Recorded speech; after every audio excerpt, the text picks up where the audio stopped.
All right, guys. So the election is 3 days away. This is going to be my final video that I post before the election.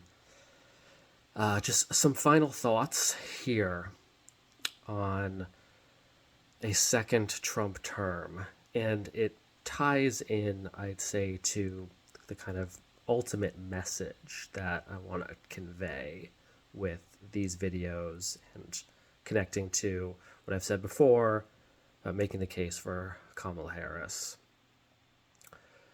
So, right now, I want to talk about immigration, what Trump would do, what he could actually get away with, and what it would really look like in this country, immigration wise, with him in the presidency. So, some of us may remember the terrible Muslim ban during his first presidency and all of the legal cases and the fight to get that removed. And so I think we can look at history, we can look at that when we predict what might happen uh, in a second Trump presidency. So I'm almost certain, beyond pretty much any shadow of a doubt, that he's going to close the border, the southern border. He'll just close it.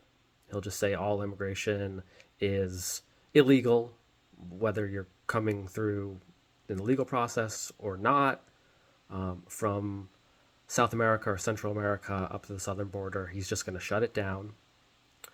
The Democrats and many, pro-democracy and pro-human rights organizations will file lawsuits almost immediately, and likely it will wind its way all the way up to the Supreme Court. And so the Supreme Court will end up deciding whether the border stays closed and what happens with immigration in this country. On top of closing the border, he's talked about the mass deportations. Now, the law that he has spoken about, the 1798 Aliens Act, I don't know the exact name of it, but it's a law from basically the founding of the country. It's over 200 years old, and it was actually the law that the government used during World War II when it put Japanese people in internment camps and Germans and Italian citizens and people in the United States that the government considered at that time the enemy. This was World War II. This was back in the 1940s. All right, guys, that was a dark time. That was a stain on our country's history. Trump is talking about invoking that same law, that same act that was used during World War II to mass deport millions of Americans, some who have been here basically their entire lives. The dreamers, right?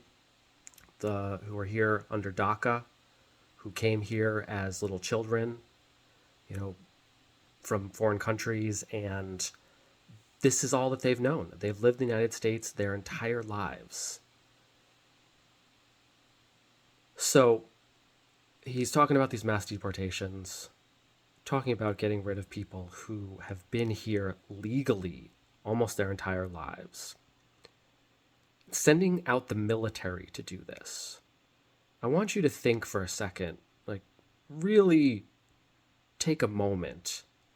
Think about the military going through your neighborhood, going through the streets, rounding up people, military raids on houses suspected of having illegal and in some cases probably legal immigrants.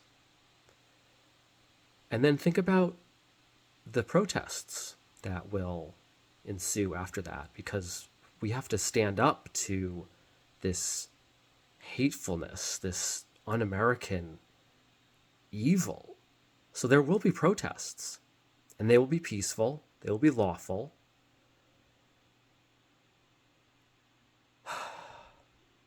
But what will be the response?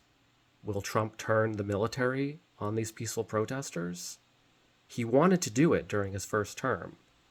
There is writing about this. I think it was General Mark Milley or some people within his staff, within the military, who spoke about him asking if he could use the military and lethal force on peaceful protesters, during the Black Lives Matter protests and so forth. All right?